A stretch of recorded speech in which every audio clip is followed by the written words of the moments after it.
Assalamualaikum warahmatullahi wabarakatuh. Bismillah, alhamdulillah, wassalatu wassalamu ala asyrafil mursalin ba'd. Rabbi yassir wa la tu'assir, rabbi tamim bi khair. Alhamdulillah, kita lanjutkan kajian Syajaratul Ma'arif kita, pasal tentang beriman kepada Allah dan kufur kepada Taghut. Nah, Taghut apa saja selain Allah? Allah SWT berfirman, "Faman yakfur bit-taghut wa yu'min billah faqad istamsaka bil 'urwatil wuthqa." Siapa saja yang kufur kepada taghut dan dia iman hanya kepada Allah, yakin hanya kepada Allah, maka sungguh dia telah berpegang teguh kepada tali yang sangat kuat. Beliau menjelaskan, yashruful iman bi syarafil mu'man bih. Sungguhnya keyakinan itu menjadi mulia sesuai dengan apa yang diyakini. Kita yakin sama kehebatan presiden, ya berarti keyakinan itu hebatnya sekelas hebatnya presiden. Nah, kalau kita punya keyakinan, yakin kepada zat yang maha hebat, maha sempurna, kita yakin ke sana, maka adalah keyakinan yang paling hebat.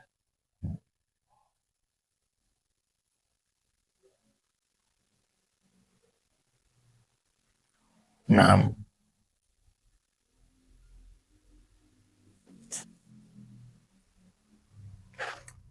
ya taghut apa saja, bisa uang, pangkat, bisa jabatan, bisa sistem yang tidak diridhoi oleh Allah SWT, kapitalis, sosialis, komunis, dan lain sebagainya. Siapa yang berpegang kepada, siapa yang yakin kepada selain Allah, tidak yakin kepada Allah dan seluruh yang diridhoinya, sungguh dia berarti berpegang kepada sesuatu yang sangat lemah. Sebaliknya, siapa yang yakin hanya kepada Allah dan segala sistem yang Allah ridhoinya dan segala turunannya, sungguhnya dia orang paling kuat karena dia berpegang teguh kepada tali yang paling kokoh. Nah, bukan hanya iman kepada Allah. Nah, ini tadi yang saya bilang turunannya. Turunannya juga adalah iman kepada Rasul dan kitabnya. Saya hanya percaya sama Allah. Saya nggak mau pakai sunnah. Itu ada kelompok namanya ingkarus sunnah, nggak mau pakai hadis loh. Di Quran itu isinya bukan hanya Quran saja. Di situ disebut Rasul, di situ disebut kitab. Saya hanya iman sama Allah. Saya juga nggak mau pakai Quran. Loh, gimana kamu bisa kenal Allah? Kamu pernah ketemu apa? Allah telah berfirman, alladzina amanu aminu billah. Pastikan tuh iman sama Allahnya benar. Wa rasulihi wal kitabil ladzi nazzala ala rasul kitabil ladzi anzala min qabl. Bahkan kepada kitab-kitab sebelumnya, agar kita tahu bahwa kitab Nabi Muhammad SAW dan kitab-kitab sebelumnya adalah dari sumber yang satu. Tidak ada agama kecuali agama samawi yang itu diturunkan oleh Allah dan oleh Allah kepada para rasulnya, yang kemudian diselewengkan oleh orang-orang yang tidak bertanggung jawab. Nah, termasuk turunan iman kepada Allah, iman bil qadar. Allah SWT berfirman, inna kulla syai'in khalaqnahu biqadar. Segala satu sudah aku ciptakan sesuai dengan takaran masing-masing. Rasulullah SAW juga bersabda bahwa di antara bentuk keimanan seorang antuk mina bil qadari khairih wa syarrih hulwih wa murrih.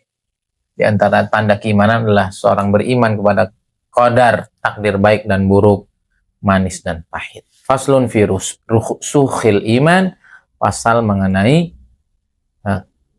kokohnya iman. Perlu kita memiliki iman, bukan sekedar iman, tapi iman yang sangat kokoh. Allah SWT berfirman, ulaika kataba fi qulubihimul iman. Mereka itu, para nabi itu adalah orang-orang yang Allah telah tuliskan, Allah telah ukirkan dalam hatinya itu iman, sehingga sangat kokoh. Innama yathbutul iman bimulahadhati asbabihi wa adillatihi wa bimulazamati ta'at wa anwa'il qurubat. Iman akan semakin kokoh kalau kita lakukan sebab-sebab iman menjadi kokoh. Apa itu diantaranya? Baca Al-Quran. Apa itu? Baca sirah nabawi. Apa itu? Diantaranya mengalami pengalaman-pengalaman iman. Kita yakin dengan kemahaagungan Allah, kemahakuasaan Allah. Kadang-kadang kita mendustakan yang zahir. Karena kita sedang menjalani terapi iman, kita sedang menjalani pengalaman iman dengan menjalankan apa yang Allah SWT ridhoi walaupun orang-orang marah. Kita baca dalil-dalil tentang akidah dan lain sebagainya. Dan tentunya tidak cukup dengan hanya kita berinteraksi dengan pikiran, juga kita mesti lakukan terus amal-amal taat dan ibadah-ibadah agar kita semakin mendapatkan kekokohan iman tersebut. Hada billahi taufik.